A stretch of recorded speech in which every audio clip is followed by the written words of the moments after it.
അതെ, ഈ വീഡിയോ എടുത്തിട്ടുള്ളത് കോഴിക്കോട്ടെ ശനിയാഴ്ചയാണ് കേട്ടോ. രാവിലെ തന്നെ പള്ളിയിൽ പോയിട്ടുണ്ടായിരുന്നു.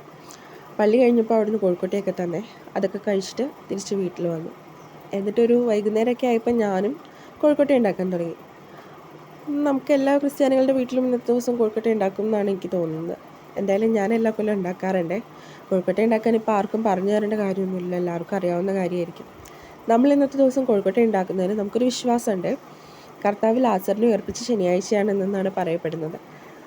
ലാസർ മരിച്ച് 4 ദിവസത്തിന് ശേഷം കർത്താവ് ലാസറിന് ജീവൻ നൽകി എന്നാണ് നമ്മുടെ വിശ്വാസം. അപ്പോൾ അതിൽ കോഴിക്കോട്ടെ ഉണ്ടാക്കുന്നത് എന്തിനാണെന്ന് വെച്ചാൽ, ആ സംഭവത്തിന് ശേഷം കർത്താവ് ലാസറിൻ്റെ ഭവനത്തിലേക്ക് ചെല്ലുമ്പോൾ ലാസറിൻ്റെ സഹോദരിമാരായ മാർത്തയും മറിയവും കർത്താവിനെ സ്വീകരിക്കാൻ വേണ്ടിയിട്ട് ഒരു പലഹാരം ഉണ്ടാക്കി. മാവ് കുഴച്ച മധുരം നിറച്ച ഒരു പലഹാരം. ആ പലഹാരത്തിൻ്റെ ഓർമ്മ പുതുക്കലാണ് എല്ലാ കോഴിക്കോട്ടെ ശനിയാഴ്ചകളിലും നമ്മൾ കോഴിക്കോട്ടെ ഉണ്ടാക്കി ആചരിക്കുന്നത്.